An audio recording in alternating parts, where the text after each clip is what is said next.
So, ayan, may pork. Giniling ako dito. Ayan, gawa tayo ng meatballs para sa ating pasta mamaya. So, ayan, lagyan natin ng garlic. Ayan. Ito, parsley. Tsaka itong sibuyas. Ayan na paminta. Asin. Konting oyster sauce.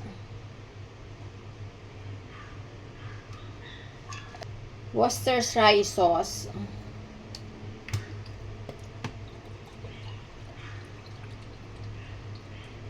Itong itlog. Ayan, itlog. Saka itong breadcrumbs. Tansya-tansya lang to. Saka natin haluin. Saka pala itong magic sarap. Haluin natin.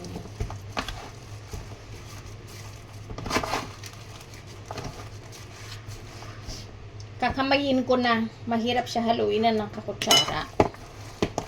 Hindi siya mahalo ng maayos.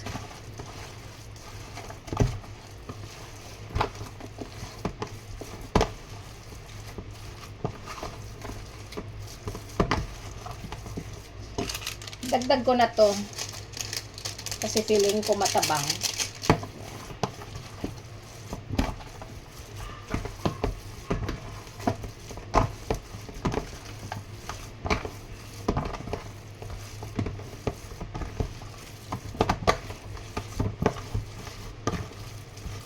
Malinis naman yung kamay ko.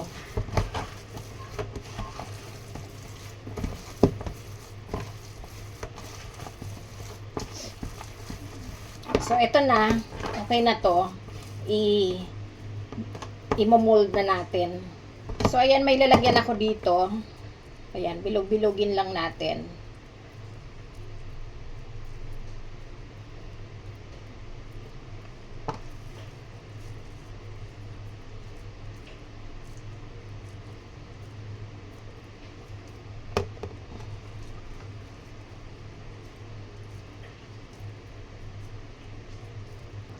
So, ito na yung ating mga meatballs. So, ito gagawin natin.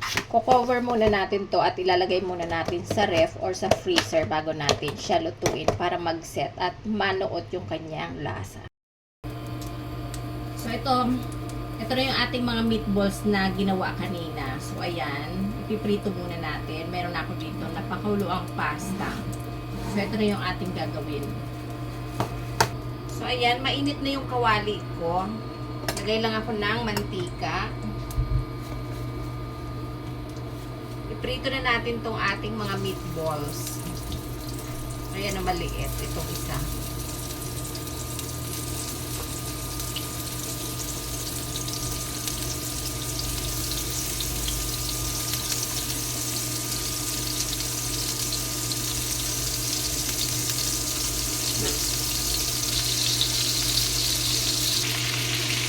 So, ito, okay na itong ating mga meatballs. Hanguin na natin.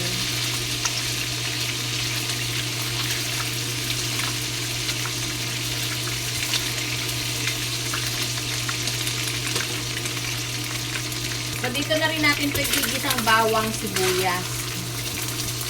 Hinaan ko konti yung apoy. Kasi sayang naman itong ating mga mga nanikip.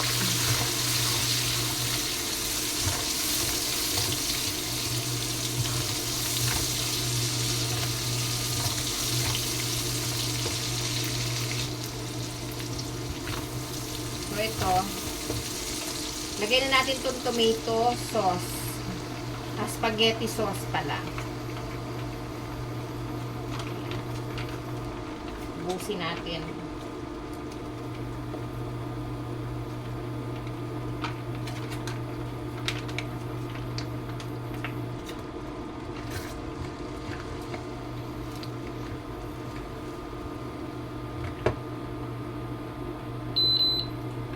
Lagay tayo ng konting pasta sauce.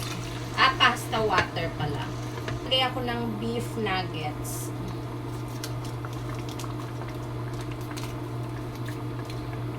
Saka paminta.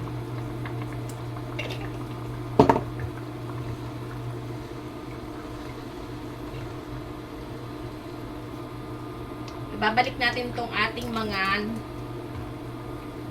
meatballs.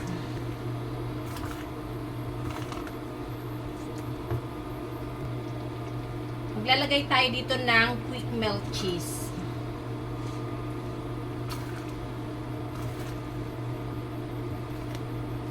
So, ayan. Hintayin lang natin matunaw yung ating mga cheese.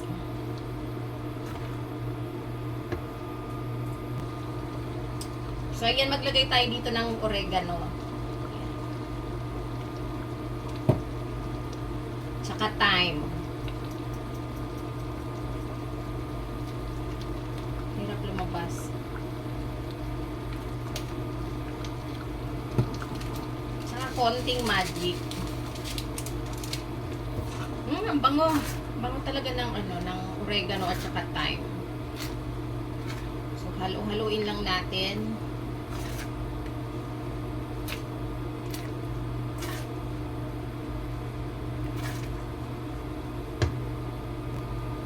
So, ayan. Tanggalin ulit natin tong ating mga meatballs.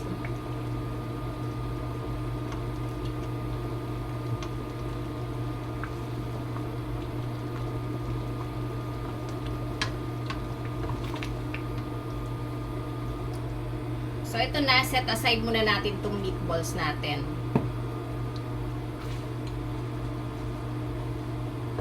Saan natin ilalagay tong ating pasta?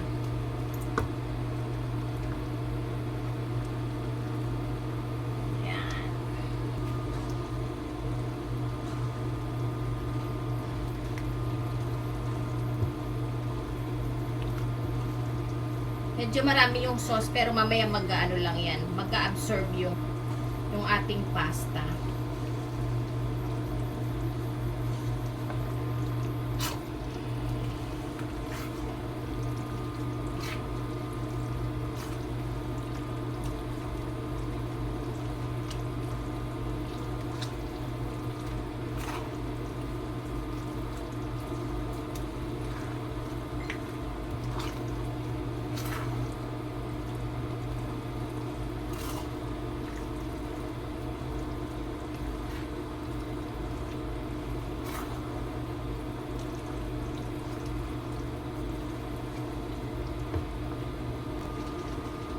So, ito okay na to.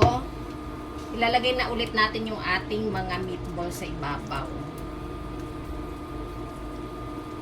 And maglalagay tayo ng parsley. So, ito na. Ready to serve. Ready to serve ng ating pasta with meatballs.